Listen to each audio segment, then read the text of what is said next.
নমস্কার বন্ধুরা, তাতাই মা বাবা ব্লগে আপনাদের সকলকে স্বাগত। আমি আজ আপনাদের সাথে শেয়ার করতে চলেছি রসবড়ার একটি রেসিপি। আর এই রেসিপিটি আপনাদেরকে বানিয়ে দেখাবে আমার মা। তাহলে দেখে নিন মা কীভাবে রসবড়াটা বানালো। আমি আজ কলাই ডালের রসবড়া করে আপনাদের দেখাবো। এটা আধ ভাঙা কলাই ডাল, যেটা আমি সারা রাত ধরে ভিজিয়ে রেখেছিলাম। এবার এটা মিক্সির জারের মধ্যে নিয়ে বেটে নিব।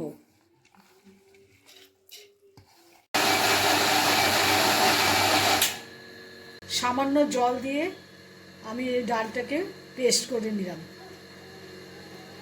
পেস্টটা একটু মিহি করতে হবে।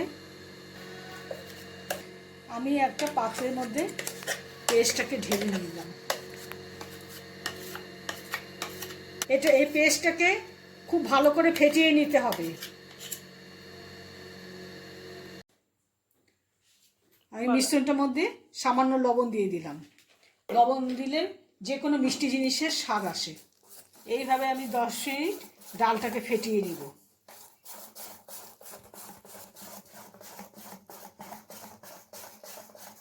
ডালটা ফেটানো হয়ে গেছে। এটা হয়েছে কিনা ঠিক মতো দেখার জন্য আমি একটা কাপের মধ্যে সামান্য জল নিয়ে নিলাম। তার মধ্যে ডালটা দিয়ে দিলাম। দেখুন ডালটা ভাসছে। এতে বোঝা গেল আমার ডালটা ঠিকঠাক মতো ফেটানো হয়ে গেছে। কড়াইয়ে তেল দিয়ে দিয়েছি। এবার আস্তে আস্তে বড়াগুলো ভেজে নিব। তেলটা গরম হয়ে গেছে। এবার আমি বড়ার আকৃতিতে এগুলো গড়ে নিব। আপনারা চাইলে ছোট বড় করে নিতে পারবেন। বড়াগুলো আমি সব ছেড়ে দিয়েছি আর আঁচটাকে কমিয়ে দিয়েছি।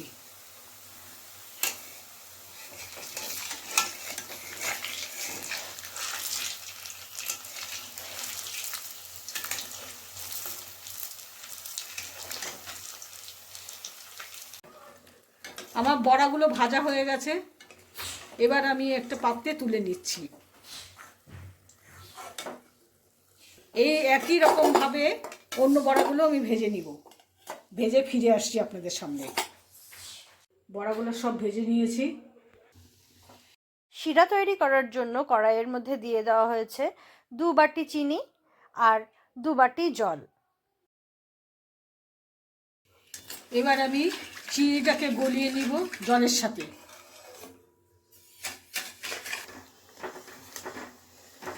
চিনিগুলো আমার গলে গেছে। এবার আমি এর মধ্যে এলাচ গুঁড়ো দিয়ে দিব। আপনারা চাইলে এলাচ ফাটিয়েও দিতে পারবেন। এখন এর মধ্যে আমি সব বড়াগুলো দিয়ে দিব। বড়াগুলো সব দিয়ে দিলাম। এবার আমি কিছুক্ষণ নাড়াচাড়া করে গ্যাসটা বন্ধ করে দিব। এটাকে রেখে দিব 1 ঘন্টা, যাতে পুরো রসটা এই বড়া টেনে নিতে পারে। 1 ঘন্টা পরে আমি আবার ফিরে আসব আপনাদের সামনে। রসের থেকে তুলে আমি একটা বাটির মধ্যে রেখেছি। আমি একটা কেটে দেখাই আপনাদের কতটা নরম হয়েছে। এই দেখুন, খুব নরম হয়েছে।